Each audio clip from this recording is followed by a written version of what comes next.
अखंड ज्योति, मैं cameraman S Jaideep से कहूंगा उस अखंड ज्योति पर फोकस करें। ये अखंड ज्योति लगातार यहाँ पर जल रही है और ये ज्योति कभी बुझेगी नहीं जब तक राम मंदिर का निर्माण नहीं हो जाएगा। ये अखंड ज्योति की तस्वीरें भी जी न्यूज के दर्शक। शुक्ला है, पूर्णा है, सौभाग्य, रिक्ता, ये इस तरीके से 9 ईंटें इसमें रखी गई हैं और आज जो है बड़ा शुभ दिन ये माना जाएगा कि जब प्रधानमंत्री नरेंद्र मोदी के हाथे भगवान श्री राम के मंदिर का जो है नींव रखी गई, आधार पूजन किया गया, भूमि पूजन किया गया।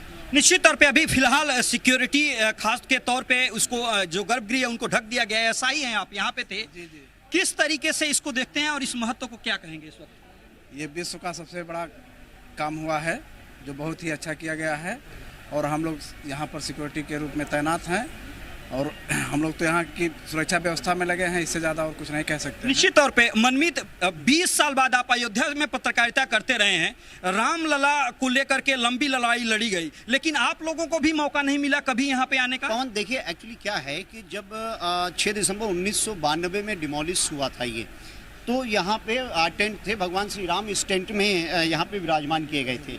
उसके बाद जब सुप्रीम कोर्ट का नवंबर में निर्णय आया तो उसके बाद जो है क्या हुआ कि इसको बहुत रिस्ट्रिक्टेड कर दिया गया। 1992 से कोई भी मीडिया यहाँ पे आ नहीं पाई थी। अब ये पहली बार यहाँ पे मीडिया आ रही है और ये जो गर्भगृह का स्थान जिसको पूजित किया गया है, ये पहली बार कैमरे में आ रहा है। पवन, एक बार और मैं आपको बताना चाहूँगा इसमें कि ये क्योंकि देखिए जब पहले तो जो राम जन्मभूमि तीर्थ क्षेत्र ट्रस्ट है उसने इन जो 3 एकड़ की भूमि है समतल किया और यहाँ पर एक सिंबल रखा। निश्चित तौर पर मनमीत, आपकी बात बिल्कुल सही है, लेकिन कुछ बातों का जिक्र होना बहुत जरूरी है।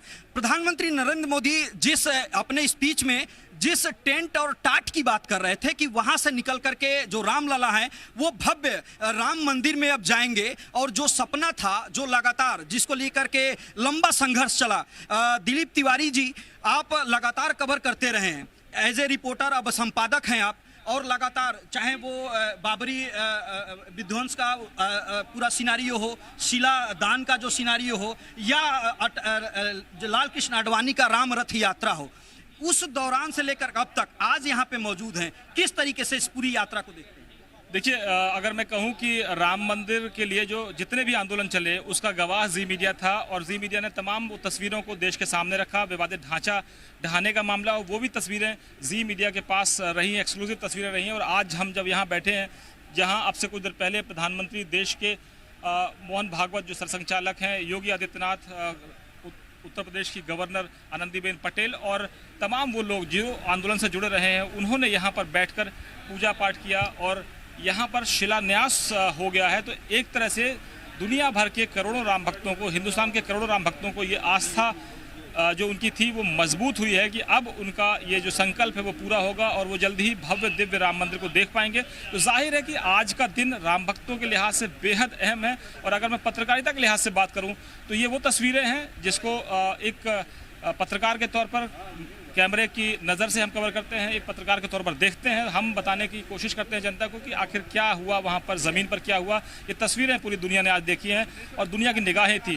तो शिलादान से लेकर इस शिलान्यास के सफ़र को हमने जी मीडिया के जरिए दर्शकों को दिखाया है। और जाहिर है आज ये बहुत अहम मौका है। और इस जगह पर अगर आप देखेंगे तो ये जगह है जहाँ पर वो ईंटें रखी हुई हैं जिसका पूजन प्रधानमंत्री नरेंद्र मोदी ने किया है और विधिवत पूजा के बाद इसका एक तरह से शिलान्यास हो गया है और कार्यक्रम जो है वो हुआ है। तो जाहिर है कि आज एक बहुत बड़ा कार्यक्रम है, साधु संतों ने खुशी जताई है और उनके आंदोलन को एक तरह से एक मकाम मिला, एक मंजिल मिली है। अभी भव्य राम मंदिर का निर्माण होना बाकी है। दिलीप जी, इस पूरे कार्यक्रम में तकरीबन 200 अतिथि थे पूरे देश से आए हुए, खास तौर से मोहन भागवत जी अपने स्पीच में बोले और अलग अलग तीर्थ स्थानों से रज लाया गया, वहां का जल लाया गया और विधिवत पूजा अर्चना हुई। और जो 32 सेकंड का जो अभिजीत मुहूर्त था जिसमें शिला को खास तौर से जो आधारशिला थी वो रखी जानी थी, जिसको लेकर के तमाम बातें भी कही गई, विपक्ष के लोगों ने सवाल उठाया और उन तमाम बातों का जवाब साधु संतों ने लगातार देने का काम किया।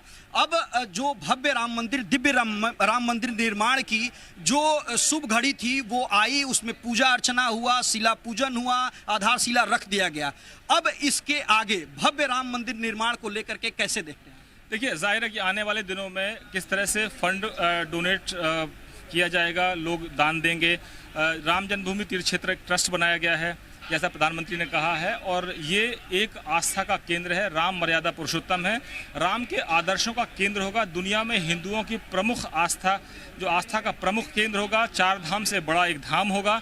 जाहिर है कि ये सबकी निगाहें हैं, और अभी हम देख रहे हैं कि हम सौभाग्यशाली हैं एक पत्रकार के तौर पर, ये हमको ये अवसर कवर करने का मौका मिला है। ये भी अपने तरह का एक इतिहास होता है, पत्रकार जब आते हैं वो कवर करते हैं चीज़ों को। मनमीत हमारे सहयोगी हैं, लगातार ये अयोध्या के रहने वाले, लगातार इन चीज़ों को कवर करते रहे हैं। मनमीत, आपको पहली बार आने का मौका मिला, आप अयोध्या के निवासी हैं, बहुत सिक्योरिटी वाला क्षेत्र है, यहाँ पर बहुत कम लोगों को आने को मिलता है, तो आपको भी एक मौका मिला आज?